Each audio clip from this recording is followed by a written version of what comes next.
ప్రాచీన భారతదేశ చరిత్ర ప్రియులకు, భారతదేశ సంస్కృతి ప్రియులకు విజ్ఞప్తి. క్రీస్తుపూర్వం 4వ శతాబ్దంలో హిందూ మతం పుట్టింది అని చరిత్ర పుస్తకాల్లో రాశారు. కానీ 10,000 సంవత్సరాల నుంచి హిందూ ధర్మం ఉంది, హిందూ మతం ఉంది, హిందూ సంస్కృతి ఉంది అనడానికి ఆధారాలు ఉన్నాయి. ఇప్పటికీ 131 ఆధారాలను చూపించడం జరిగింది. ఇప్పుడు మరికొన్ని ఆధారాలను చూపిస్తాను. దయచేసి మీరు 2 కార్డులు కొని, ఒక కార్డు కేంద్ర ప్రభుత్వానికి, ఒక కార్డు రాష్ట్ర ప్రభుత్వానికి రాయండి. ప్రాచీన భారతదేశ చరిత్రకు అనేకమైన ఆధారాలు ఉన్నాయి. నేను లోగడ 119 ఆధారాలు ఉన్నాయని ఒక పుస్తకం రాశాను. చరిత్ర ఎరుగని మహాపాతకం మన దేశాన్ని పట్టింది అని. ఆ తర్వాత 165 ఆధారాలు ఉన్నాయని చెప్పని ఇంగ్లీష్లో పుస్తకం ప్రచురించడం జరిగింది. నాకు ఇప్పుడు 200 ఆధారాలు మీకు చూపించగలుగుతాను అనిపిస్తుంది. చూడండి, వరుసగా అన్నీ చెప్తాను. దయచేసి లేఖలు రాయడం మానకండి. ఎందుకంటే ఎవరు చేస్తారు ఈ పని? స్వాతంత్ర్యం రావడానికి పూర్వం ఇంగ్లీష్ వాళ్ళు రాశారు ఆ చరిత్ర. స్వాతంత్ర్యం వచ్చి 77 సంవత్సరాలు దాటాక కూడా అదే చరిత్ర పాఠాల్లో చేరడం ఏంటండి? దాంట్లో ఆ చరిత్రలో మన సంస్కృతి ప్రాచీనం కాదు అని చెప్పడమే కాకుండా మన చరిత్ర పనికిమాలినదిగా వర్ణించడం జరిగింది. అది చదివితే మనంతా పనికిమాలిన వాళ్ళం అనిపిస్తుంది, ఇంగ్లీష్ వాళ్ళు గొప్పవాళ్ళు అనిపిస్తుంది. అందుకనే బానిస మనస్తత్వం మన యొక్క దేశంలో చాలా మందిలో ఉంది. వాళ్ళు గొప్పవాళ్ళు, మనం పనికిమాలిన వాళ్ళం, మనకు చరిత్ర లేదు. నేను కొన్ని పుస్తకాలు చూశాను, మనకు చరిత్రపై చరిత్ర దృష్టి లేదు, మనకి చరిత్ర రాయడం చేత కాదు, ఇంగ్లీష్ వాళ్ళు నేర్పారు. ఇలాగ మన వాళ్ళు పెద్ద పెద్ద రచయితలు రాసిన వాక్యాలు నేను చూశాను. అవన్నీ అబద్ధాలే. ఎందుకని ఇన్ని ప్రమాణాలు దొరుకుతుంటే చరిత్ర లేకపోవడం ఏంటి? వాళ్ళ పరిపాలనా కాలంలో మనం ఆ విధంగా తయారయ్యాం అనమాట, చరిత్రహీనులుగా తయారయ్యాం. ఆ చరిత్రహీనత అనేది ఎప్పటికి కూడా మనం కంటిన్యూ చేసుకోవడం దౌర్భాగ్యం. దాన్ని మార్చాలి. ఎవరు మారుస్తారు? ప్రభుత్వం, సెక్యులర్ ప్రభుత్వం. దేవాలయాలు వాళ్ళ అధీనంలో ఉన్నాయి, ధర్మసంస్థలు వాళ్ళ అధీనంలో ఉన్నాయి. ఎవరు చేస్తారు? కనుక ఈ సంస్కృతిని అభిమానించే వాళ్ళే ఆ పని చేయాలి. రాయండి, తలో 2 కార్డులు రాయండి. ₹1 చేస్తే చాలు. చూడండి, మరికొన్ని ప్రమాణాలు చెప్తాను. ఒక ప్రతిమ ఉంది. ఆ ప్రతిమకు గడ్డం మీసాలు ఉన్నాయి, నుదుట బొట్టు ఉంది. ఆయన ఇలా జందెం వేసుకున్నట్టుగా తువ్వాలు వేసుకున్నాడు. పోనీ చుక్కలు కలిగింది, పోనీ శాలువా అనుకోండి, దాన్ని వేసుకున్నాడు. అయితే ఇక్కడ మనం గమనింపదగినటువంటి అంశం ఏంటంటే, శిరస్సు మీద ఉండే జుట్టు, ముఖం మీద ఉండే జుట్టు అంటే గడ్డం మీసాలు, వీటిని నెలకు తొలగించాలని వైదిక సంప్రదాయంలో ఉంది.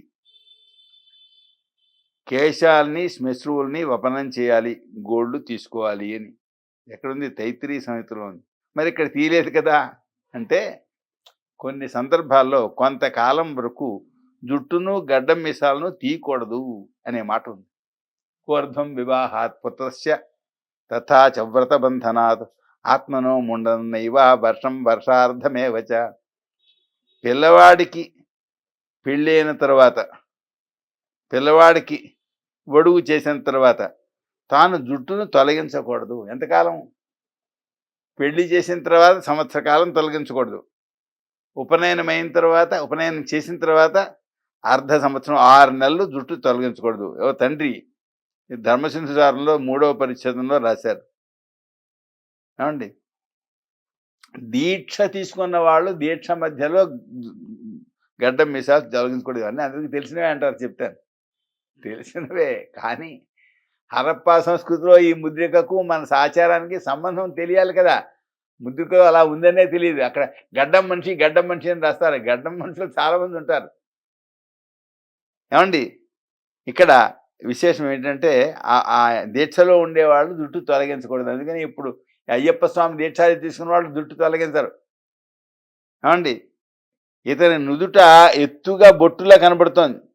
నుదుట బొట్టు ధరించడం ఎవరి సంప్రదాయం? మన సంప్రదాయమే. త్రిపుండ్రం సర్వవిప్రాణం. విప్రులు త్రిపుండ్రం ఇలా ధరిస్తారు. వర్తులు అనురూప వేసే కొందరు ఊర్ధ్వపుండ్రం ధరిస్తారు. ఇది త్రిపుండ్రం, 3 రేఖలు ఇలా కానీ ధరిస్తారు.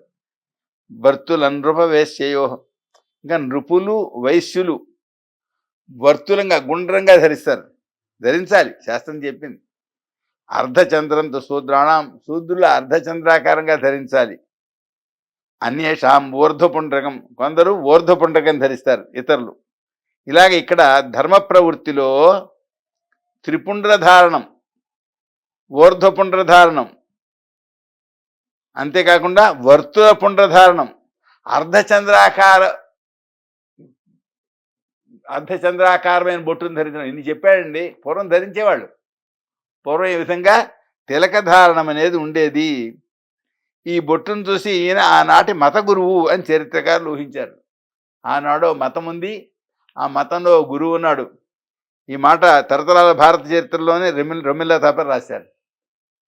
అయితే ఆనాడు మతం ఉంది, మత గురువు ఉన్నాడు. ఆ మత గురువు ఏం చేశాడు?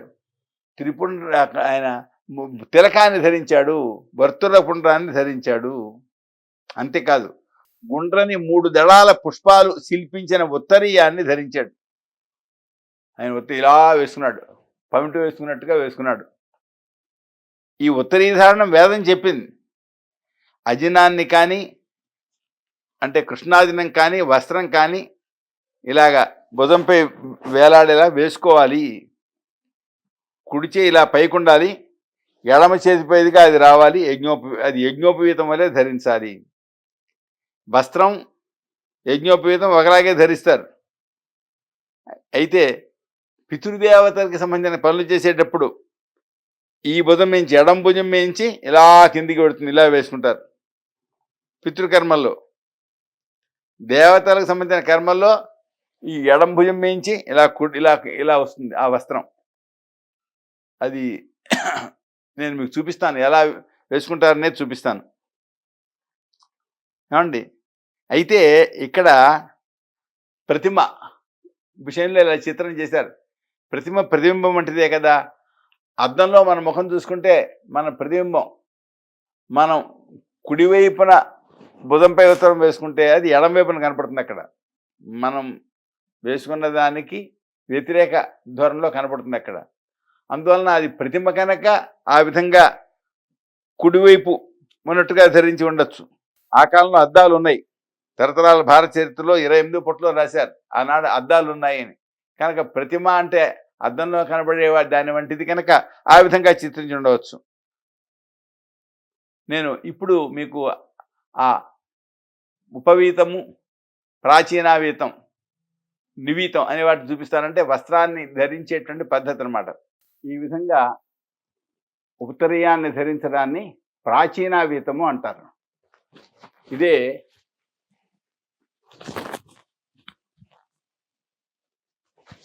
ఇలా ధరించినట్లయితే దీన్ని నివీతము అంటారు. ఇవి వేదంలో ఉన్నాయి. ఇందులో ఇలా కుడి భుజం మీద వస్త్రం ఉండగా, ఎడం భుజంపై వస్త్రం ఉండగా కుడి భుజం మించి ఈ విధంగా తీసుకుని వేసుకున్నట్లయితే ఉపవీతం అంటారు. ఇటువంటి ఉపవీత ధారణం మనకు హరప్పా సంస్కృతిలో ఉంది. అయితే అది బొమ్మ కనుక మనకు ఈ విధంగా కనబడుతోంది, ఇలా కనబడుతోంది, ఈ విధంగా కనబడుతోంది. అయినా దీన్ని కూడా ఒకవేళ ప్రాచీనావీతంగానే ఆయన వేసుకున్నాడు అని చెప్పచ్చు. ఏది ఏమైనా ఉత్తరీయ ధారణము అనేది వైదికమైనటువంటి ప్రక్రియ వేదంలో ఉన్నది. అదే హరప్పా సంస్కృతిలో ఉన్నది. ఇది గమనించదగిన అంశం. స్వస్తి.